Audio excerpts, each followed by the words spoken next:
की शुरुआत धौलपुर निजी महाविद्यालय संघ ने जिला कलेक्टर को पत्र सौंपा है। इस पत्र में महाराजा सूरजमल ब्रज विश्वविद्यालय के कुलपति की एसआईटी जांच कराने की मांग की गई। कलेक्टर को दिए गए पत्र में निजी महाविद्यालय संघ ने कुलपति पर संवैधानिक शक्तियों का दुरुपयोग करने का आरोप लगाया है। जिला कलेक्टर को सौंपे गए पत्र में निजी महाविद्यालय संघ ने बताया कि महाराजा सूरजमल ब्रज विश्वविद्यालय के कुलपति रमेश चंद्रा द्वारा विश्वविद्यालय में अपनी संवैधानिक शक्तियों का दुरुपयोग कर विद्यार्थियों और निजी महाविद्यालयों को संचालकों को मानसिक और आर्थिक शोषण के अतिरिक्त विश्वविद्यालय के राजकोष का अवैध रूप से उपयोग किया जा रहा है, जिसके कारण भविष्य में विश्वविद्यालय को वित्तीय संकट से जूझना पड़ सकता है और विश्वविद्यालय की प्रतिष्ठा धूमिल होगी।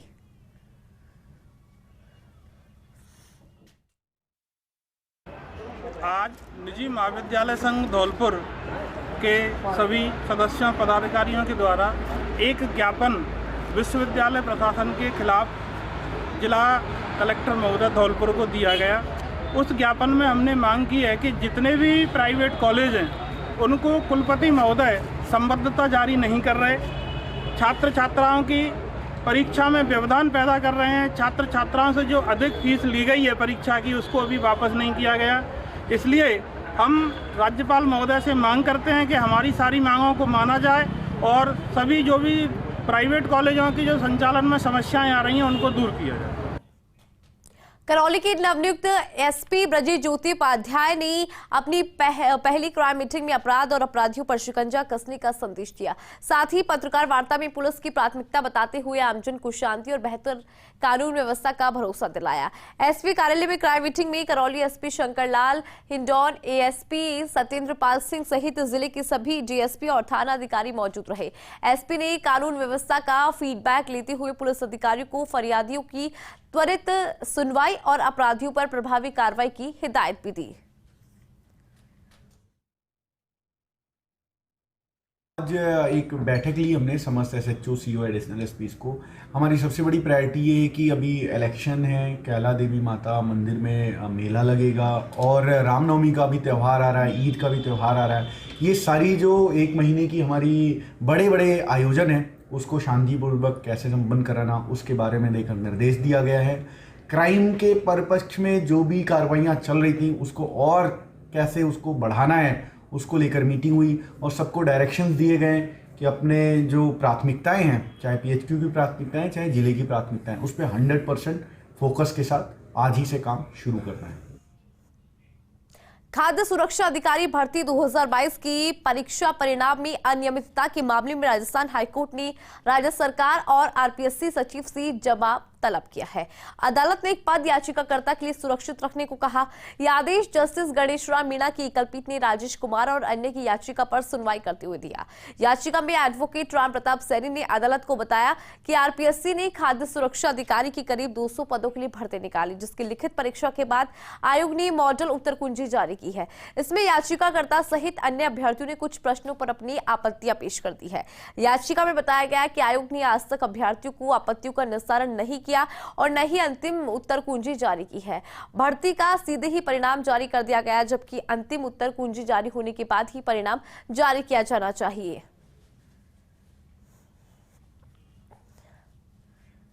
कनिष्ठ लेखाकार और तहसील राजस्व लेखाकार सीधी भर्ती 2030 फॉर्म पोस्ट प्रेफरेंस में हुई त्रुटि को दुरुस्त नहीं करने का मामला।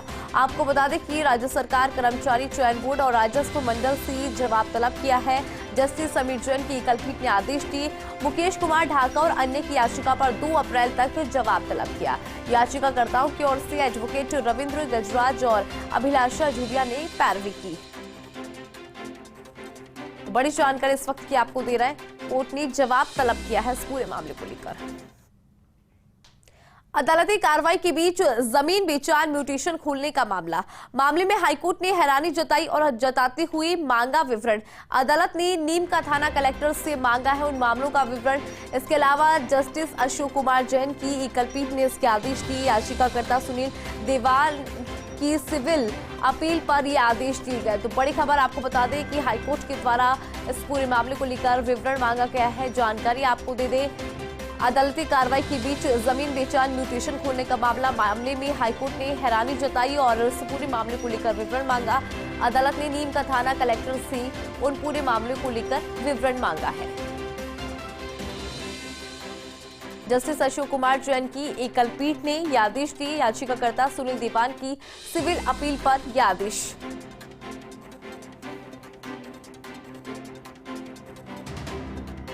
इस वक्त की बड़ी खबर मामले में हाईकोर्ट ने हैरानी जताई और इस मामले को लेकर विवरण मांगा है। अदालत ने नीम का थाना कलेक्टर से इस पूरे मसले को लेकर विवरण मांगा है। याचिकाकर्ता सुनील दीवान की सिविल अपील पर यह आदेश सामने आया और अदालती कार्रवाई के बीच जमीन बेचान म्यूटेशन खोलने का मामला और इस पूरे मामले को लेकर हाईकोर्ट की तरफ से विवरण मांगा गया है। प्रदेश में सड़कों, रास्तों और फुटपाथ पर हो रहे अतिक्रमण को लेकर राजस्थान हाईकोर्ट ने नाराजगी व्यक्त की है। हाईकोर्ट ने स्वप्रेरित प्रसंज्ञान लेते हुए नगरीय विकास विभागों के प्रमुख सचिव को अतिक्रमण हटाने के लिए अब तक की गई कार्रवाई का पूरा ब्यौरा शपथ पत्र सहित अदालत में पेश करने का आदेश दिया। अदालत ने प्रकरण को जनहित याचिका के तौर पर दर्ज कर इस मुख्य न्यायाधीश के समक्ष रखने को कहा है।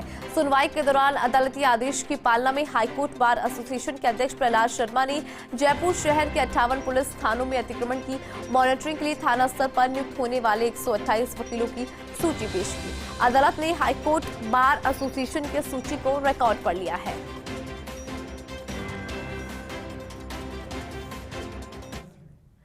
जोधपुर में पिछले 4 दिनों से लगातार लेपर्ड का डर बना हुआ है। 4 दिन बीत चुके हैं, लेकिन 4 दिन बीत जाने के बाद भी अभी तक वन विभाग को लेपर्ड का कोई भी सुराग नहीं मिला। जैसे एक बार फिर जसवंत थड़ा के पास बनी पहाड़ियों पर लेपर्ड के देखे जाने की सूचना मिली तो तुरंत प्रभाव से वन विभाग की टीम बालसमंद में रेस्क्यू ऑपरेशन चलाने के साथ ही जसवंत थड़ा की पहाड़ियों पर पहुंची, जहां पर वन विभाग और पुलिस की टीम ने मिलकर रेस्क्यू ऑपरेशन चलाया। लेकिन जसवंत थड़े के आसपास से ढूंढने के बाद भी वन विभाग की टीम को निराशा ही हाथ लगी।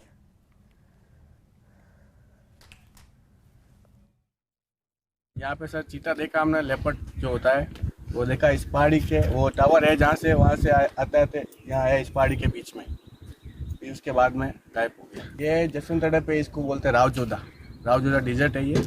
यहाँ पे हमने देखा सलर का था, थोड़े थोड़े चिकते थे उसके ऊपर। सुबह 11-12 के आसपास देखा, यहीं बैठे थे सारे ऑटो स्टैंड वाले। अभी हमारे कंट्रोल रूम पे मैसेज मिला था कि जसवंत थड़ा जो है वो उस क्षेत्र के अंदर कुछ लोगों ने 10-11 लोग खड़े थे यहाँ पर, हमने देखा है। उस पर हमारी टीम मौके पर पहुंची और हमने जो जसवंत थड़ा की जो आसपास की जितनी भी पहाड़ियाँ हैं वो सारी हमने सर्च की। उसमें ऐसा हमें कुछ भी नज़र नहीं आया। ऊपर कुत्ते होते हैं, उनके पैर हैं, कुत्तों के पैर हैं, कुत्ते के अलावा दूसरा कोई भी पैर के निशान नहीं है। वैसे भी ये जानवर दिन के अंदर मूवमेंट कभी नहीं करता, इसके लिए अंधेरा ही सवेरा होता है और रात को ही ज़्यादातर पानी पीना या खाना खाना करना वो रात को ही घूमता फिरता है। और अगर इंसान कोई इसकी वैसे इससे 100-200 मीटर पे पहले भाप जाता है ये खुद, तो वो इंसान से दूरी बनाए रखता है, वैसे इंसान के पास पहुंचता नहीं है ये। हाउसिंग बोर्ड का नया प्रोजेक्ट फाउंटेन स्क्वायर शुरू होते ही लोगों की पसंद बन गया है। फाउंटेन स्क्वायर के उद्घाटन के बाद से यहां हर रोज हजारों की संख्या में लोग इसे देखने को पहुंच रहे हैं। एक स्पेशल रिपोर्ट है, वो देखिए। राजस्थान हाउसिंग बोर्ड ने पिछले 4 से 5 साल में जयपुर समेत कई शहरों में एक से बढ़कर एक शानदार प्रोजेक्ट्स जनता को समर्पित किए हैं। राजधानी जयपुर के मानसरोवर में वीटी रोड पर शुरू हुआ फाउंटेन स्क्वायर लोगों को बहुत पसंद आ रहा है। हर रोज बड़ी संख्या में लोग फाउंटेन स्क्वायर देखने पहुंच रहे हैं। सिटी पार्क के साथ फाउंटेन स्क्वायर प्रोजेक्ट की परिकल्पना बनाई गई थी। सिटी पार्क पहले से ही जयपुर वासियों के साथ सैलानियों की पसंद बना हुआ है। अब फाउंटेन स्क्वायर भी अपनी खूबसूरती के चलते आकर्षण का केंद्र बना हुआ है। म्यूजिकल फाउंटेन देखने हर वर्ग के लोग बड़ी संख्या में पहुंच रहे हैं। सोशल मीडिया पर फाउंटेन स्क्वायर से जुड़ी रील्स बहुत तेजी से वायरल हो रही हैं। वर्तमान में हाउसिंग बोर्ड ने फाउंटेन स्क्वायर में प्रवेश निशुल्क रखा है, लेकिन जल्द ही यहां शुल्क लेने के बाद लोगों को प्रवेश मिल सकेगा।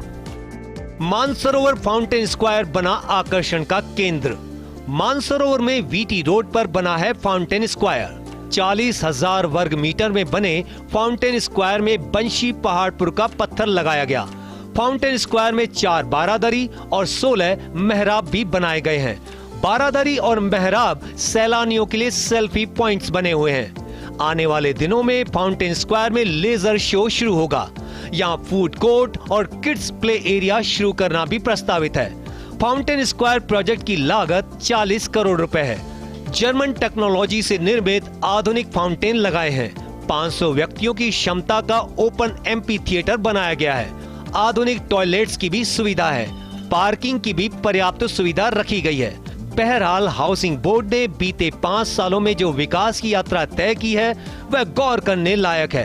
पहले से ही कई बेहतरीन प्रोजेक्ट्स के साथ एक नया प्रोजेक्ट फाउंटेन स्क्वायर भी लोगों को समर्पित कर दिया है। Shivendra Singh Parmar, first India news, Jaipur. बड़ी खबर आपको बता दें, कोचिंग छात्रा का अपहरण कर बंधक बनाने की सूचना। छात्रा के पिता के मोबाइल पर अपहरणकर्ता ने फोटो भेजकर 30 लाख रुपए की डिमांड रखी है।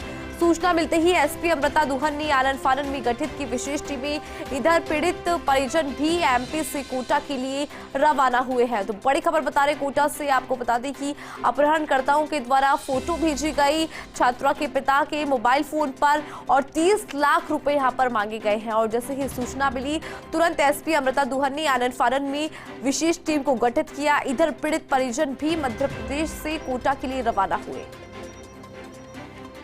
तो कोटा से बड़ी खबर, कोचिंग छात्रा का अपहरण कर बंधक बनाने की सूचना। छात्रा के पिता के मोबाइल फोन पर अपहरणकर्ताओं के द्वारा एक फोटो भेजी गई और फोटो भेजने के साथ ही 30 लाख रुपए की मांग यहां पर रखी गई। और जैसे ही सूचना मिली एसपी अमृता दुहन ने आनन फानन में विशेष टीम गठित की और परिजन भी एमपी से कोटा के लिए रवाना हुए।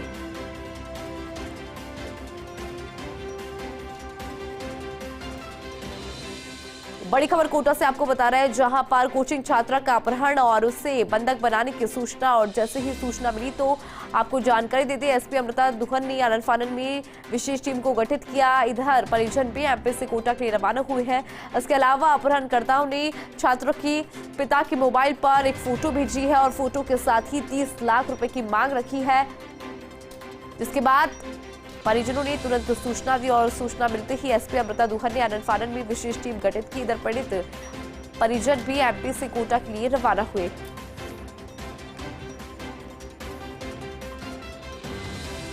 बड़ी खबर इस वक्त की कोटा से आपको बता रहे हैं, जहां पे बच्चे अपने उज्जवल भविष्य के लिए जाते हैं, क्योंकि ऐसा कहा जाता है शिक्षा की नगरी है कोटा। और उसी शिक्षा की नगरी के अंदर एक कोचिंग छात्रा का अपहरण और परिजनों से 30 लाख रुपए की मांग यहां पर रखी गई है।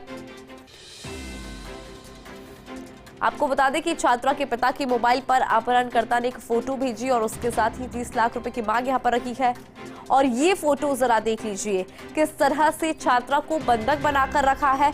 यही फोटो पिता के मोबाइल फोन पर भेजी गई है। अब जरा सोचिए उस पिता पे क्या बीती होगी जब उसने अपनी ही बेटी को इस हालत में देखा है। 30 लाख रुपए की मांग भी यहाँ पर रखी गई। और इस छात्रा की हालत फिलहाल देख लीजिए, पैरों में आपको रस्सी नजर आ रही होगी, दोनों हाथों को रस्सी में बांध रखा है और पीछे की तरफ देखेंगे तो कुछ कार्टून्स यहाँ पर रखे हुए हैं। ऐसे में इस फोटो के माध्यम से पिता को 30 लाख रुपए की मांग भी यहां पर रखी गई है पिता से। इसके अलावा आपको बता दें कि जैसे ही सूचना मिली एसपी अमृता दुहन ने आनन फानन में विशेष टीम गठित की है। उधर पीड़ित परिजन भी एमपी से कोटा के लिए रवाना हुए। तो ये कोचिंग छात्रा जो कि कोटा में रहकर पढ़ाई कर रही थी और इस छात्रा का अपहरण हुआ है। अपहरणकर्ताओं ने परिजनों को एक फोटो भेजी, छात्रा के पिता के मोबाइल नंबर पर यह फोटो आई है और फोटो के साथ अपहरणकर्ताओं की तरफ से 30 लाख रुपए की मांग रखी गई है, जिसके बाद तुरंत सूचना पुलिस को दी गई। एसपी अमृता दुहन ने आनन फानन में एक विशेष टीम गठित की है। परिजन भी मध्य प्रदेश से कोटा के लिए रवाना हो चुके हैं। तो बड़ी खबर इस वक्त की आपको बता रही है, टेलीविजन स्क्रीन पर ये फोटो आप देख पा रहे होंगे कि किस तरह से इस छात्रा को बांध रखा है रस्सियों से। तो बंधक उसको बना रखा है, हाथों में रस्सी, पैरों को भी रस्सी से बांध रखा है, बंधक बना रखा है। और यही फोटो पिता के मोबाइल फोन पर भेजी गई है।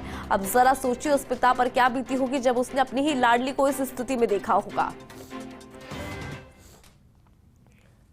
और चलिए अब बात बीकानेर की। बीकानेर में सियासी बिसात बिछ चुकी है। बीजेपी से अर्जुन मेघवाल चौथी बार चुनावी मैदान में है तो पूर्व मंत्री गोविंद मेघवाल को कांग्रेस ने मैदान में उतारा है।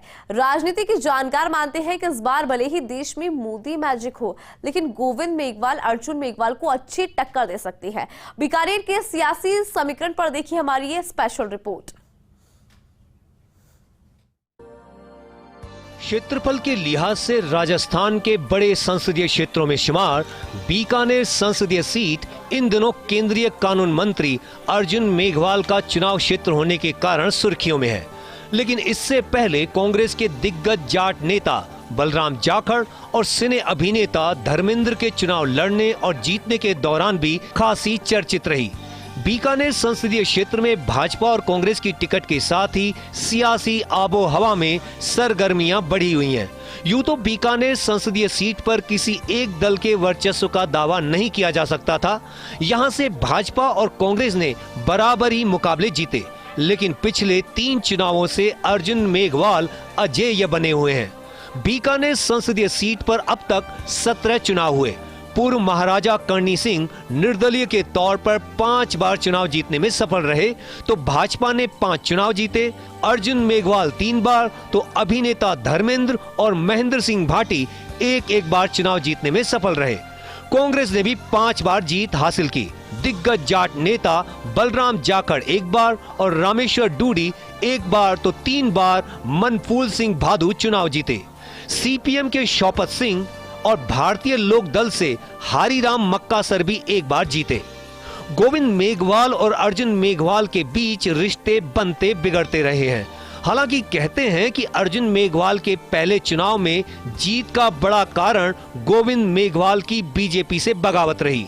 देश की राजनीति में दलित चेहरे के तौर पर अर्जुन मेघवाल की बड़ी पहचान भी बनी। मोदी और शाह का वरदान निश्चित तौर पर अर्जुन मेघवाल का कद संसदीय क्षेत्र में भी मजबूत बनाता है। अर्जुन मेघवाल पिछले चुनाव में भी 2.5 लाख से अधिक मतों से चुनाव जीते थे। सुमित गोदारा को मंत्री बनवाने में कहते हैं कि अर्जुन मेघवाल की खास भूमिका रही। हम रेलवे इंफ्रास्ट्रक्चर की बात करें तो इसी कालखंड में यूनिगेज हुआ, ब्रॉडगेज आया। इसी कालखंड में इसी काल में इतनी ट्रेनें मिली। हम रोड की बात करें तो पहली बार बीकानेर ने 4 लेन देखा, बीकानेर से कोलाई तक। हमने बाईपास शहरों में देखने, अब नोखा का बाईपास इसी कालखंड में देखा। तो ऐसा नहीं है कि कनेक्टिविटी में, अब एयरपोर्ट भी चालू इसी कालखंड में हुआ। पिछले 3 चुनावों से सूखा झेल रही कांग्रेस ने पूर्व मंत्री गोविंद मेघवाल के सहारे उम्मीद पाली है कि शायद इस बार कोई चमत्कार हो जाए। पिछले 3 चुनावों में भी कांग्रेस ने प्रत्याशी बदले, लेकिन नतीजा ढाक के 3 पात रहा।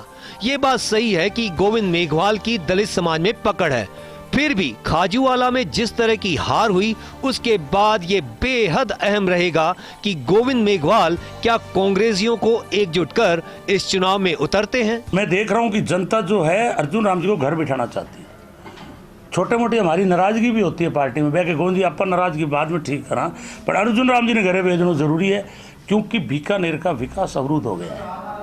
भाजपा समर्थक दावा करते हैं कि मोदी लोकप्रिय नेता हैं। मोदी ने जो कहा है वो किया है। मोदी का मतलब ही गारंटी है।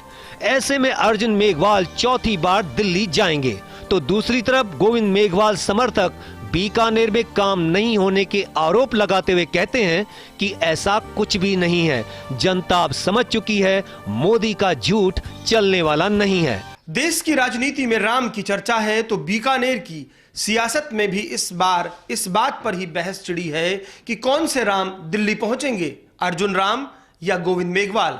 भाजपा में केंद्रीय कानून मंत्री रहने के नाते अर्जुन मेघवाल का देश में दलित नेता के तौर पर कद बढ़ा, तो वहीं कैबिनेट मंत्री के तौर पर गोविंद मेघवाल ने भी कांग्रेस में काम किया, लेकिन खाजूवाला से वे चुनाव नहीं जीत पाए।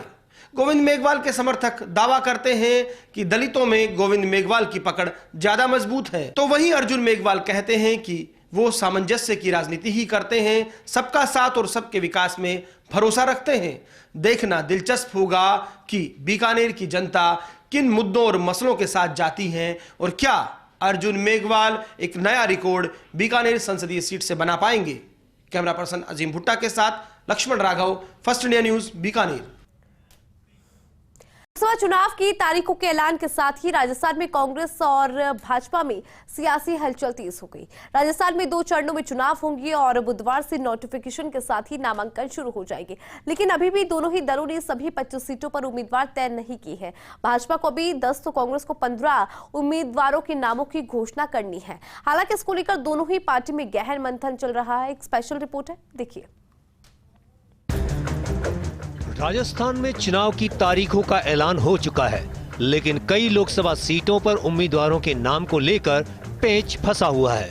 भाजपा ने पहली सूची में 15 तो कांग्रेस ने 10 उम्मीदवारों के नाम घोषित किए। राजस्थान में हालांकि 2 चरणों में चुनाव होने हैं, लेकिन पहले चरण की कुछ सीटें भी ऐसी हैं जहां पर दोनों ही दलों ने अभी उम्मीदवार तय नहीं किए।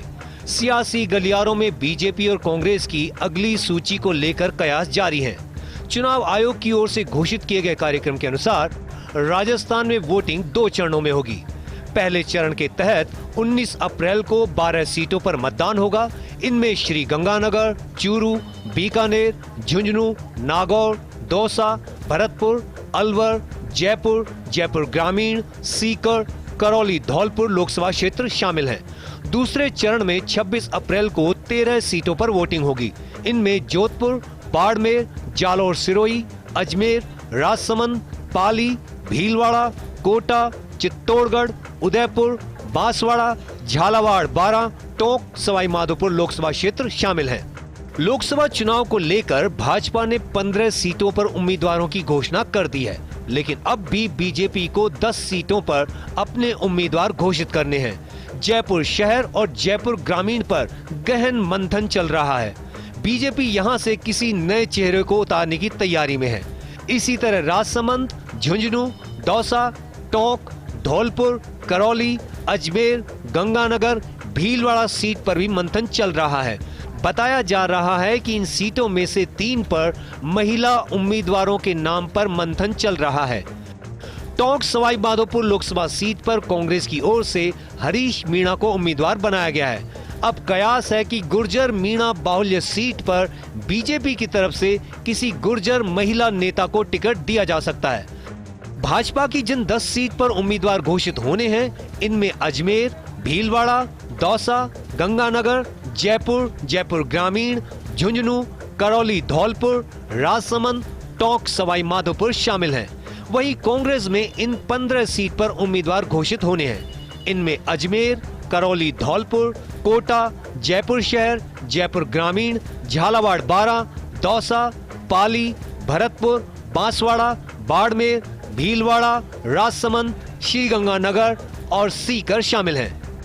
कांग्रेस एक तरफ अपने नेताओं के भाजपा में जाने की परेशानी से जूझ रही है, तो दूसरी तरफ दूसरी लिस्ट को लेकर इंतजार लंबा होता जा रहा है। अजमेर, करौली, धौलपुर, कोटा, जयपुर शहर, जयपुर ग्रामीण, झालावाड़, बारां, दौसा, पाली, भरतपुर, बांसवाड़ा, बाड़मेर, भीलवाड़ा, राजसमंद, श्रीगंगानगर, सीकर के उम्मीदवारों को लेकर पेच फंसा हुआ है। वैसे कांग्रेस इस समय भाजपा की दूसरी सूची का भी इंतजार कर रही है, ताकि उसके आधार पर समीकरण देखते हुए अपने उम्मीदवार तय करे।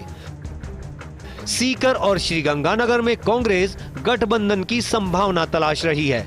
1-2 सीट ऐसी भी है जहां पर कांग्रेस इस रणनीति के साथ बैठी है कि यदि वहां पर भाजपा का टिकट नहीं मिलता है तो फिर कांग्रेस उनको टिकट दे सकती है, जैसे चूरू में किया। कांग्रेस के सामने बड़ी समस्या जयपुर शहर व जयपुर ग्रामीण की टिकट को लेकर भी है। पहले चरण में जिन सीटों पर चुनाव होंगे, उन 12 में से 6 सीटों पर बीजेपी ने प्रत्याशी घोषित नहीं किए हैं, जबकि कांग्रेस ने पहले चरण के सिर्फ 3 प्रत्याशियों के नाम का ऐलान किया है। प्रदेश के नेता और पार्टियों के कार्यकर्ता अब बस यही पूछ रहे हैं, सूची तुम कब आओगी, क्योंकि नामांकन भरने का समय नज़दीक आ गया है। लेकिन दोनों ही दल अभी पूरी लिस्ट जारी नहीं कर पा रहे हैं। माना जा रहा है कि भारतीय जनता पार्टी ने तो अपने बाकी उम्मीदवार तय कर लिए हैं, लेकिन कांग्रेस भाजपा की सूची का इंतज़ार कर रही है कि कहीं वहां से कोई बागी बने और उसको टिकट देके मैदान पे उतारा जा सके। लेकिन इतना तो तय है कि जब दोनों ही दलों के 25-25 उम्मीदवार आमने सामने नज़र आ जाएंगे तो राजस्थान का जो सियासी घमासान और भी तेज हो जाएगा। कैमरामैन राकेश के साथ Naresh Sharma, first India news, Jaipur. Rajasthan real estate regulatory authority की ओर से प्रदेश में नए रेगुलेशंस लागू कर दिए गए हैं। इन रेगुलेशंस में रेरा से जुड़ी विभिन्न कार्यों की विस्तृत प्रक्रिया निर्धारित की है। क्या है पूरा मामला, देखिए हमारे स्पेशल रिपोर्ट में। प्रदेश में रियल एस्टेट रेगुलेटरी एक्ट 1 मई 2017 को लागू किया गया था। इसके बाद अब तक राजस्थान रेरा की ओर से विभिन्न आदेश और परिपत्र जारी किए गए हैं। राजस्थान रेरा की ओर से अधिसूचित किए गए इन नए रेगुलेशंस में इन सभी का समावेश किया गया है। इन रेगुलेशंस में रेरा से जुड़े सभी प्रकार के कार्यों के लिए विस्तृत प्रक्रिया निर्धारित कर दी गई है। प्रोजेक्ट का रजिस्ट्रेशन की अवधि बढ़ाना, प्रोजेक्ट के खातों का रखरखाव, प्रोजेक्ट के विज्ञापन, प्रोजेक्ट को लेकर शिकायत दर्ज, रियल एस्टेट एजेंट का रजिस्ट्रेशन आदि मामलों की प्रक्रिया निर्धारित की गई है। साथ ही किस प्रक्रिया के लिए क्या दस्तावेज आवश्यक होंगे, ये भी इन रेगुलेशंस में निर्धारित कर दिए गए हैं। ऐसे ही कुछ मामलों की निर्धारित प्रक्रिया के बारे में आपको बताते हैं। रेरा ने अधिसूचित किए नए रेगुलेशंस। प्रोजेक्ट के विज्ञापन में अब QR कोड भी करना होगा प्रदर्शित। इच्छुक व्यक्ति को QR कोड स्कैन करते ही प्रोजेक्ट की मिल सके पूरी जानकारी। प्रमोटर को प्रोजेक्ट के लिए बैंक में 3 तरह के खोलने होंगे अकाउंट। एक कलेक्शन अकाउंट, दूसरा रेरा रिटेंशन अकाउंट और तीसरा होगा प्रमोटर अकाउंट। कलेक्शन अकाउंट में आवंटियों से प्राप्त समस्त राशि की जाएगी जमा। रेरा रिटेंशन अकाउंट में कलेक्शन अकाउंट से अधिकतम 70% राशि की जाएगी हस्तांतरित। प्रमोटर अकाउंट में कलेक्शन अकाउंट से अधिकतम 30% राशि की जाएगी हस्तांतरित। रेरा में प्रोजेक्ट के रजिस्ट्रेशन के लिए किए जाने वाले आवेदन के साथ इन तीनों अकाउंट की देनी होगी जानकारी। रेरा रिटेंशन अकाउंट की राशि से प्रोजेक्ट का किया जाएगा समस्त निर्माण कार्य। इसको लेकर प्रमोटर नियमित रूप से रेरा को देगा जानकारी। आदेशों या फैसलों को लागू करने के लिए रेरा में ही अलग से विंग का किया जाएगा गठन। रेरा अपने आदेशों या फैसलों की पालना सुनिश्चित कराने के लिए संबंधित व्यक्ति को नोटिस देकर करेगा तलब। नोटिस के बावजूद वह व्यक्ति अगर रेरा के सामने पेश नहीं होता तो रेरा उसकी गिरफ्तारी के लिए जारी कर सकेगा वारंट। गिरफ्तार व्यक्ति को रेरा की ओर से सिविल जेल भी भेजा जा सकेगा। राजस्थान रेरा की ओर से अधिसूचित किए ये नए रेगुलेशंस उन आवंटियों के लिए भी राहत की खबर लेकर आए हैं जिनके प्रोजेक्ट्स का काम बंद हो चुका है। ये ऐसे प्रोजेक्ट्स हैं जिनका रेरा रजिस्ट्रेशन लैप्स हो चुका अथवा रेरा ने ही रजिस्ट्रेशन वापस ले लिया है। इन प्रोजेक्ट्स का काम पूरा करने के लिए इन रेगुलेशंस में विस्तृत प्रक्रिया निर्धारित की गई है। अब तक ऐसे मामलों में प्रक्रिया निर्धारित नहीं थी। आपको बताते हैं कि किस प्रकार बंद प्रोजेक्ट्स का काम पूरा किया जा सकेगा। कैसे होगा बंद प्रोजेक्ट्स का काम पूरा? रेरा की ओर से ऐसे बंद प्रोजेक्ट के लिए पहले सार्वजनिक सूचना की जाएगी जारी। आवंटियों सहित अन्य हितधारकों से प्रोजेक्ट को लेकर दावे किए जाएंगे प्राप्त। सार्वजनिक सूचना जारी करने के 30 दिन बाद रेरा प्रमोटर से प्रोजेक्ट की जानकारी मांगेगा। अगर प्रमोटर रेरा को जानकारी उपलब्ध नहीं कराता है तो रेरा उसे 15 दिन का रिमाइंडर करेगा। इसके बाद भी अगर जानकारी नहीं मिलती तो रेरा के रजिस्ट्रार रेरा में उपलब्ध रिकॉर्ड से ये जानकारी जुटाएंगे। बंद प्रोजेक्ट में कितना काम बाकी है और कितने धन की आवश्यकता है, इसको लेकर विस्तृत रिपोर्ट तैयार करने के लिए रेरा विभिन्न फर्मों से निविदा मांगेगा। इस रिपोर्ट के आधार पर प्रोजेक्ट का काम पूरा करने के लिए आवंटियों की एसोसिएशन से योजना मांगी जाएगी। अगर एसोसिएशन ऐसी कोई योजना नहीं देती है या फिर दी गई योजना को रेरा उपयुक्त नहीं मानता तो रेरा के पास प्रोजेक्ट पूरा करने के सरकारी एजेंसी या प्राइवेट एजेंसी से प्रोजेक्ट पूरा कराने का होगा विकल्प। प्राइवेट एजेंसी को काम देने के लिए रेरा की ओर से निविदा जारी की जाएगी। चयनित प्राइवेट एजेंसी से प्रोजेक्ट का काम पूरा कराया जाएगा। अधूरा काम पूरा करने के लिए प्रोजेक्ट का फिर नए सिरे से रेरा में रजिस्ट्रेशन होगा। रेरा की ओर से जारी किए गए इन नए रेगुलेशंस में विभिन्न मामलों में विस्तृत प्रक्रिया निर्धारित कर दी है। फिर चाहे वह बंद पड़े प्रोजेक्ट्स को दोबारा शुरू करने का मामला हो या फिर रेरा के आदेश और फैसलों को लागू करना हो, रेरा प्रशासन को उम्मीद है कि ये नए रेगुलेशंस प्रोजेक्ट से जुड़े विभिन्न पक्षों के लिए उपयोगी साबित होंगे। कैमरा पर्सन सुरेंद्र सैनी के साथ Abhishek Srivastava, first India news, Jaipur. और चलिए इसी के साथ फाइनल रिपोर्ट में फिलहाल इतना ही। देश और दुनिया की तमाम बड़ी खबरों के लिए देखते रहिए फर्स्ट इंडिया न्यूज। नमस्कार।